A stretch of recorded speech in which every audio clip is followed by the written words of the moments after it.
हाय दोस्तों, मैं हूँ प्रिया और आज मैं तुम्हें वो रात की पूरी कहानी सुनाने जा रही हूँ जो मेरे शरीर में अभी भी गूंज रही है। वो रात जब मैं दिल्ली से अपने गांव लौटी थी, रोहित के साथ।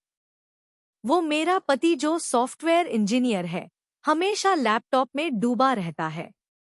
लेकिन उस दिन वो अपने पुराने दोस्त से मिलने निकल गया और रात 11 बजे भी नहीं लौटा। मैं कमरे में अकेली लेटी थी। साड़ी का पल्लू थोड़ा सरक गया था। हवा में गर्मी थी और मेरे शरीर में एक अजीब सी बेचैनी, जैसे कोई अनजाना स्पर्श मांग रहा हो। तभी दरवाजे पर हल्की दस्तक हुई। मैंने सोचा शायद रोहित है, लेकिन दरवाजा खुला तो सामने मेरे ससुर जी थे। वो मुस्कुराए, बोले, बेटी, तुम्हारा चेहरा देखकर लगता है सफर ने थका दिया है। सिर दर्द तो नहीं हो रहा? मैंने हल्के से हामी भरी। वो कमरे में आए, बिस्तर के किनारे बैठ गए। उनकी आवाज इतनी नरम थी जैसे कोई पुरानी याद छू रही हो। चलो, मैं मालिश कर दूं। पुराने जमाने में तो ऐसे ही होता था। कोई शम नहीं। मैंने कुछ नहीं कहा, बस पलट गई। उनकी उंगलियां मेरे कंधों पर रखीं, धीरे धीरे दबाने लगी। हर दबाव में एक गर्म लहर दौड़ रही थी। दोस्तों, इतनी स्टोरी आपको अच्छी लगी है तो सबसे पहले वीडियो को लाइक करें और चैनल को सब्सक्राइब करें। और जो सब्सक्राइब करेगा उसे मैं रात को कॉल करूंगी, इसलिए जल्दी से चैनल को सब्सक्राइब कर लें। चलिए अब स्टोरी शुरू करते हैं। अरे, तुम्हारा कंधा कितना सख्त है, जैसे सालों से किसी ने छुआ ही नहीं, वो हंसते हुए बोले। मैंने आंखें बंद कर ली। उनकी हथेलियां मेरी पीठ पर सरक रही थी। साड़ी का ब्लाउज थोड़ा ऊपर चढ़ गया था। वो बोले, बेटी, नीचे तक दर्द है क्या?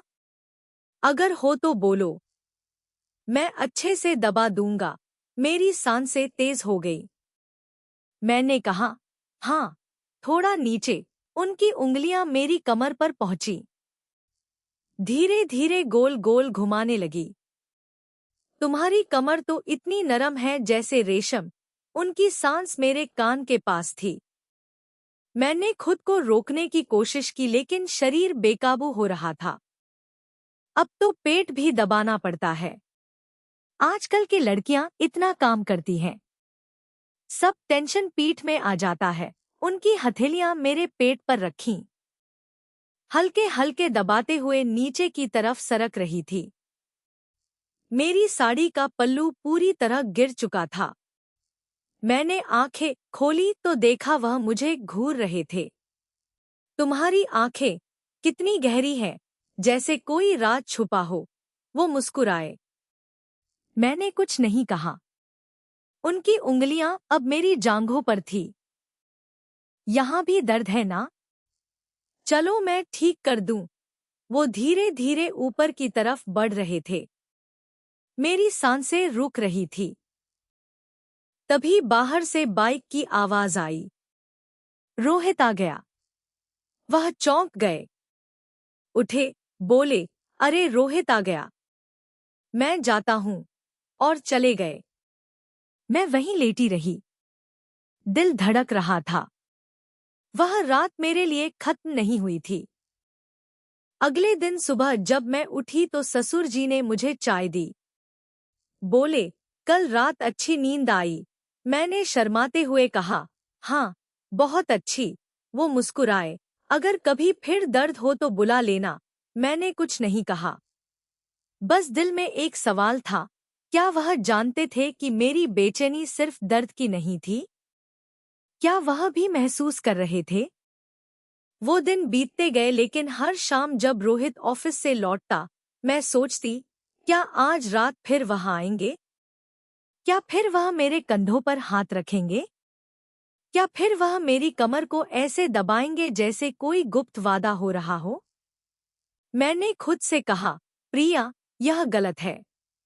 यह तुम्हारा ससुर है, लेकिन फिर भी जब वो घर में होते, उनकी नजरें मुझ पर टिक जाती तो मेरी सांसें थम जाती। एक शाम मैं किचन में थी। साड़ी का पल्लू मेरे कंधे से सरक रहा था। वो पीछे से आए, बोले, बेटी, आज फिर थक गई लगती हो। मैंने मुड़कर देखा। उनकी आंखों में वही गर्माहट थी। मैंने कहा, हाँ, थोड़ी सी। वो बोले, चलो मैं मदद कर दूं, और मेरे पीछे खड़े हो गए। उनकी हथेलियां मेरे कंधों पर फिर से थीं।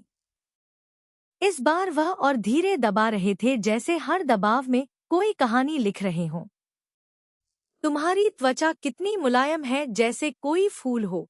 मैंने कुछ नहीं कहा, बस अपनी सांसें संभाल रही थी। उनकी उंगलियां मेरी गर्दन पर सरकीं, फिर धीरे से मेरे बालों में उलझीं। तुम्हारे बाल भी कितने सुंदर हैं, जैसे रेशम की लहरें। मैंने आंखें बंद कर ली। उनकी सांसें मेरी गर्दन पर पड़ रही थी, गर्म और भारी। वो बोले, बेटी, अगर तुम्हें अच्छा लगे तो मैं रोज कर सकता हूँ। मैंने कहा, नहीं, नहीं, यह ठीक नहीं है। लेकिन मेरी आवाज कांप रही थी। वो हंस पड़े, अरे शर्माती हो क्या? मैं तो बस मदद कर रहा हूँ। उनकी हथेलियां अब मेरी बाहों पर थीं। धीरे धीरे ऊपर नीचे सरक रही थी, जैसे कोई नदी बह रही हो। मैंने खुद को रोकने की कोशिश की, लेकिन मेरी जांघें कांप रही थी। दोस्तों, इतनी स्टोरी आपको अच्छी लगी है तो सबसे पहले वीडियो को लाइक करें, चैनल को सब्सक्राइब करें। चलिए स्टोरी शुरू करते हैं। वह बोले, तुम्हारी सांसें तेज हो रही हैं। क्या दर्द ज्यादा है? मैंने कहा, नहीं, बस गर्मी है। वो बोले, तो चलो मैं ठंडक दे दूं। और उनकी उंगलियां मेरी कमर पर फिर से पहुंची। इस बार वह और गहराई तक दबा रहे थे, जैसे कोई छुपा हुआ तार छेड़ रहे हों। मैंने कहा, बस कर दीजिए। वह बोले, अभी तो शुरुआत है बेटी, अभी तो बहुत कुछ बाकी है। तभी रोहित की आवाज आई, प्रिया, चाय मिली। मैंने झटके से खुद को अलग किया। वह मुस्कुराते हुए चले गए, लेकिन उनकी आंखों में वह चमक थी जैसे कोई वादा हो। उस रात मैं सो नहीं पाई। मैं सोचती रही, क्या मैं गलत हूँ? क्या वह जानबूझकर ऐसा कर रहे हैं? क्या मैं भी चाहती हूँ कि वह फिर आए? अगले दिन मैंने साड़ी को थोड़ा ऊंचा बांधा, जैसे कोई इशारा हो। वो घर में थे। उनकी नजरें मुझ पर टिकीं। मैंने चाय बनाई, उन्हें दी। वो बोले, बेटी, आज तुम्हारी साड़ी कितनी खूबसूरत लग रही है। मैंने शर्माकर मुस्कुराई। वो बोले, चलो आज भी मालिश कर दूं। मैंने कहा, नहीं, आज नहीं। लेकिन मेरी आंखें कह रही थी, हाँ।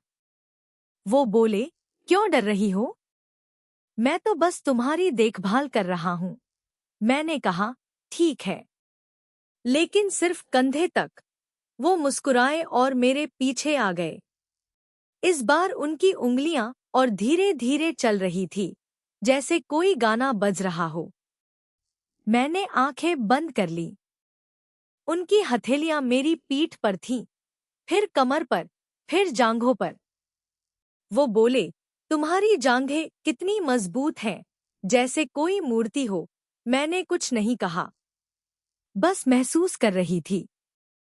उनकी गर्माहट मेरी त्वचा में घुल रही थी। वो बोले, अगर तुम्हें अच्छा लगे तो मैं नीचे तक कर सकता हूँ।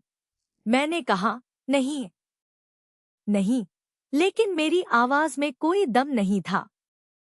वो बोले, फिर भी मैं कर दूंगा, बस थोड़ा सा। और उनकी उंगलियां मेरी जांघों के अंदरूनी हिस्से पर पहुंची। धीरे धीरे दबा रही थी, जैसे कोई रात खोल रही हो। मैंने सांस रोकी। वो बोले, तुम्हारी सांसें कितनी तेज हैं। क्या तुम्हें भी अच्छा लग रहा है? मैंने कुछ नहीं कहा, बस अपनी आंखें बंद रखीं। वो बोले, बेटी, मैं जानता हूँ तुम्हें क्या चाहिए।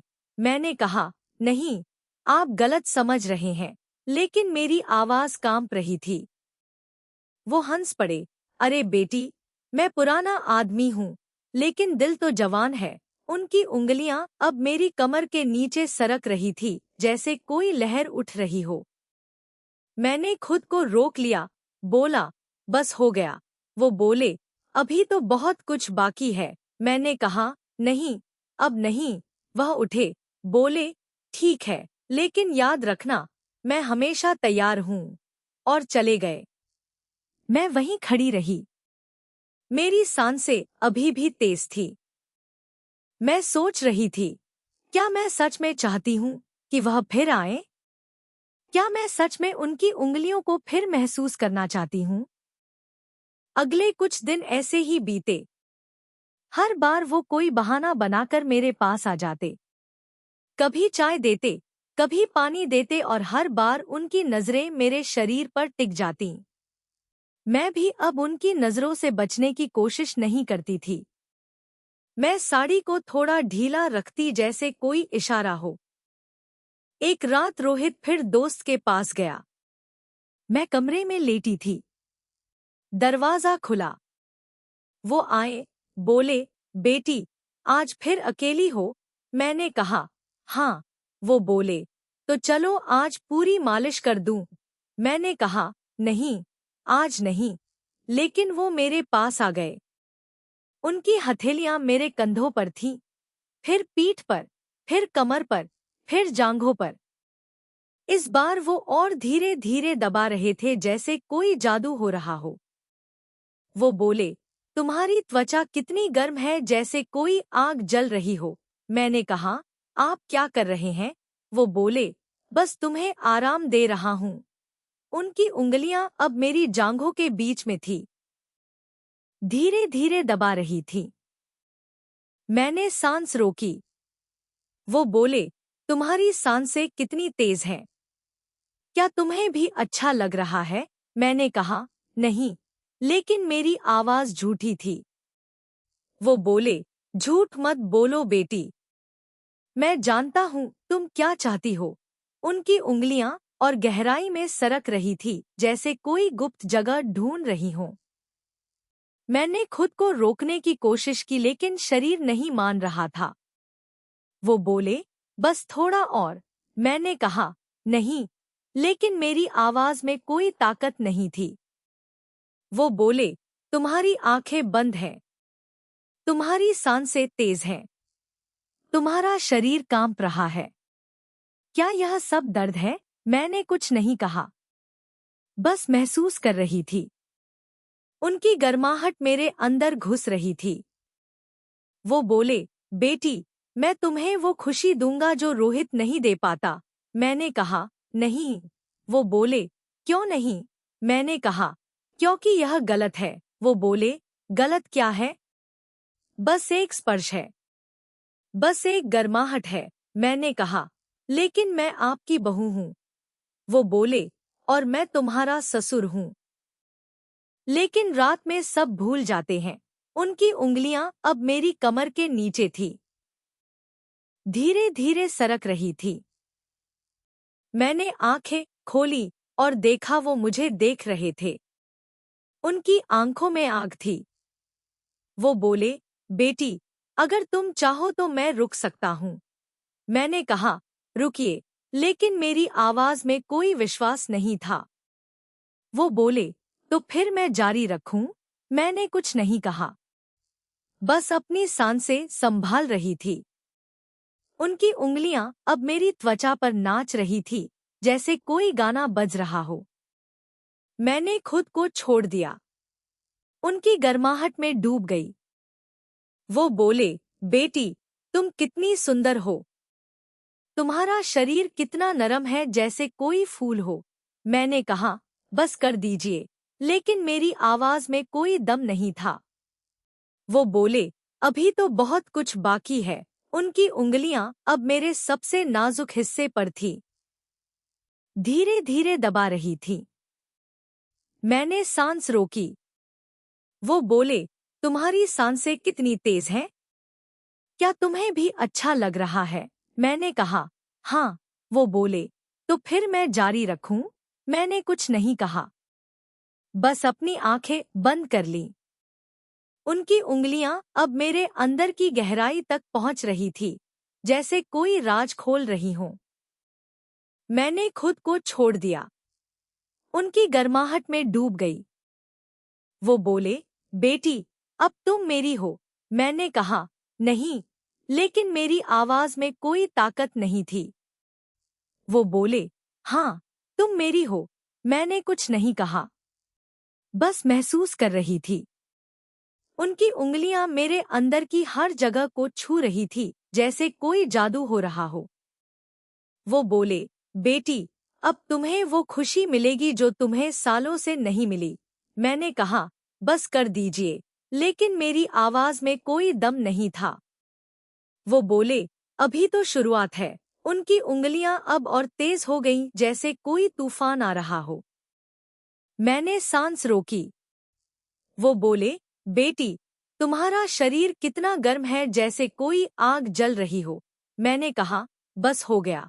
वो बोले, अभी नहीं, अभी तो बहुत कुछ बाकी है। उनकी उंगलियां अब मेरे सबसे संवेदनशील हिस्से पर थी, धीरे धीरे दबा रही थी। मैंने खुद को छोड़ दिया, उनकी गर्माहट में डूब गई। वो बोले, बेटी, अब तुम मेरी हो। मैंने कुछ नहीं कहा, बस अपनी सांसें संभाल रही थी। उनकी उंगलियां अब मेरे अंदर की हर जगह को छू रही थी, जैसे कोई गाना बज रहा हो। मैंने खुद को छोड़ दिया, उनकी गर्माहट में डूब गई। वो बोले, बेटी, अब तुम्हें वह खुशी मिलेगी जो तुम्हें सालों से नहीं मिली। मैंने कहा, हाँ। वो बोले, तो फिर मैं जारी रखूं? मैंने कुछ नहीं कहा, बस अपनी आंखें बंद कर लीं। उनकी उंगलियां अब मेरे अंदर की गहराई तक पहुंच रही थी, जैसे कोई राज खोल रही हों। मैंने खुद को छोड़ दिया, उनकी गर्माहट में डूब गई। दोस्तों, इसके अगले पार्ट आप देखना चाहते हो तो कमेंट में पार्ट 3 लिख देना और वीडियो को लाइक करके चैनल पर सब्सक्राइब कर देना। इससे नेक्स्ट पार्ट जल्दी आएगा।